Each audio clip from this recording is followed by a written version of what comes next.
All right, y'all, welcome to video number 40. This particular video is going to be kind of difficult for me to make because it's not something that I'm happy about learning, and something that huge numbers of people in this world will find to be alarming or disgusting or, quite frankly, filled with hatred for having to learn this type of thing. But part of the process of understanding the gnosis, understanding knowledge of who we are and where we are and why we're here, you're going to learn some things that you don't like. And you see, I considered the meek gnosis to be an Abrahamic philosophy. And if you choose to follow this philosophy, it'd make it a religion. Again, a religion for me is just a philosophy that you actually live by, not just something that you think or believe and then, act upon when you feel like it. But this this philosophy I always thought of as Abrahamic. I have a belief statement that I wrote coming up 8 years ago. That is definitely going to be edited now. So what started all of this? And yes, I'm going to have to be very, very careful. I was talking to Grok, Musk's AI, and I asked it a question, and it dumped a massive amount of data on me without any thought at all, which means it's probably something that it was expecting or others have asked it about. Forgive my camera not being able to remain in focus, but it is what it is. But I drilled down and was very clear that this was a philosophical inquiry. It definitely was not political, because this, like most things in this world today, can be seen as political, and it is not political. This is not. I do not feed energy into that beast. If it was up to me, no one would pay attention to politics, and we'd let it wither and die. Without our attention, it cannot survive. But no one's going to listen to me, so let's keep going on with where I'm going with this.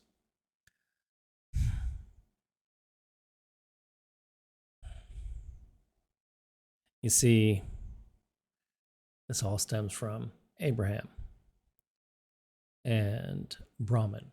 Now, I've known for several years now that this is all based on the same character, same person, perhaps.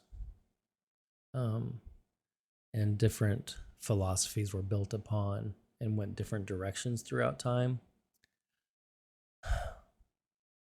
But I always knew that they had a similar source. One is named Abraham, married to Sarah. The other one is Brahman, married to Saraswati. These characters are the same. And with a little bit of coaxing, I can get AI to admit, yeah, they are probably the same, or at least based off the same. It's amazing how you have to keep drilling down and drilling down, because AI is definitely armed for politics first. Mass marketing, mass disinformation first. This is what it's all about. Whatever the elites and the power at be wish us to believe, it is going to fight tooth and nail to get you to believe what they want you to believe. But if you remain honest and have an honest inquiry, you can actually get it to bring up sources and thoughts and connect them. Such as this particular and this is very troubling, this Abraham and Brahman. Now, as I said, I always knew that they were similar, or that they had the same source, perhaps based off the same character in history, maybe a king or something that ruled in the area. But I was listening to somebody the other day, and they had mentioned that the A in poly means the opposite. I was like, wait, what? Because Brahman means ultimate reality, or you can say it means God. But if A in Pali and in Sanskrit makes the word that comes after the opposite, that would make Brahman the ultimate truth, and Abraham the opposite of that. As you can see, this is a very troubling thought.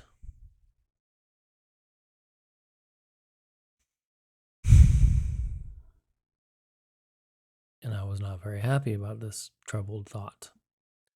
Now, this person happened to say that the word Abraham means the devil in Pali and Sanskrit. If Brahman is the god, the opposite of God is the devil. That's the direction he was going with it. Now, I've given it some serious thought, and I don't think that's the direction that it was going. But I do believe, and this is the subject of this video, that all Abrahamic religions are a call to embrace and love the material world, this place. It's not a call about your soul. Matter of fact, soul's never talked about. Getting to heaven is never talked about. It's always what the will of God is. You'll notice that if you read the Bible, it's really what's the will of God. God wills this, God's for this, God's against that. It isn't until you get to Jesus that he begins to say, hey, no. This is about more than that. And that's why I believe there's a big split between the Gnostics and, of course, what became the carnal Christians. We'll get to that in a second. I made a video on that not too long ago. You have to forgive the rambling nature of this, but I'm trying to be very careful. Something this disturbing should be handled carefully. It should be handled. It shouldn't be just shoved away and hidden and ignored, but you should handle it carefully. I've been giving this some thought for a couple days now. But the Abrahamic covenant, what was it? Like, if you do what I say, I'll make a great nation of you. Abraham in Hebrew means great nation or father of nations. This is a materialistic desire. This materialistic, just nothing spiritual about it. It's about wealth and power. It's about fame. It's about glory on this realm, the lowest realm that there is. You see, at least in some Abrahamic traditions, the earth is a lowly place. And the general concept is that we're supposed to bring this lowly place up to the heavenly level through our behavior, through our actions, by living proper lives. But if you look at the Abrahamic covenant, and then you look at the covenant with Moses and the Ten Commandments, this is just straight up materialism. This is wealth and power here and now. You will have a great life if you do what I tell you to do. Follow the will of God. Not live a righteous life. Not make life flourish on this planet as the Adamic Adam covenant was. Make life flourish. No. As God comes along, remember that was Elohim. Yahweh comes along and it's about materialism.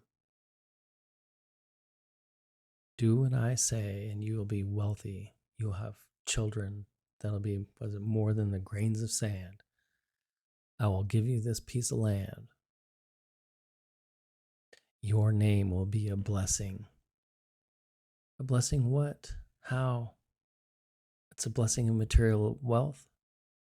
It's the land of milk and honey. And yes, I know I'm mixing up different parts of the Bible. I know that.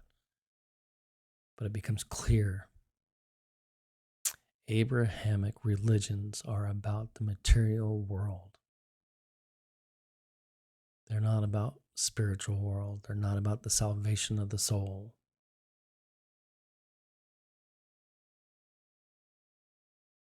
It's about worship.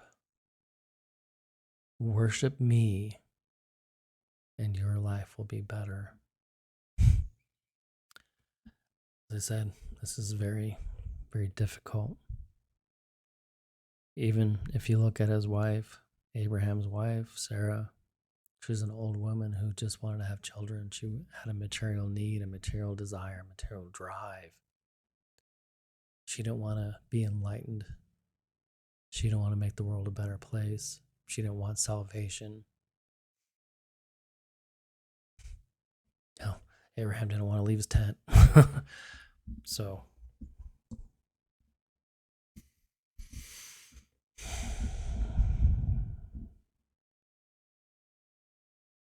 the Gnosis could no longer be an Abrahamic religion or philosophy, of course. And back to the video I made a couple days ago, or a couple weeks ago, whatever, in the past, about this carnal Christ. See, they had to make Christ a physical character. And so all those people that believe and insist Jesus was real, a real person, you're worshiping the material world. As it says in Corinthians 2, the God of this world is evil.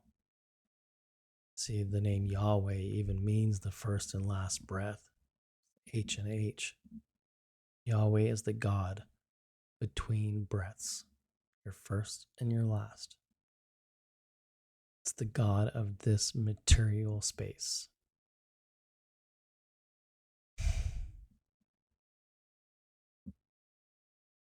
It is not the Father in heaven for sure.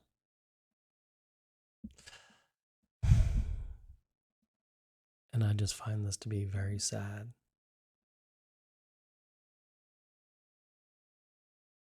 Until then, my friends.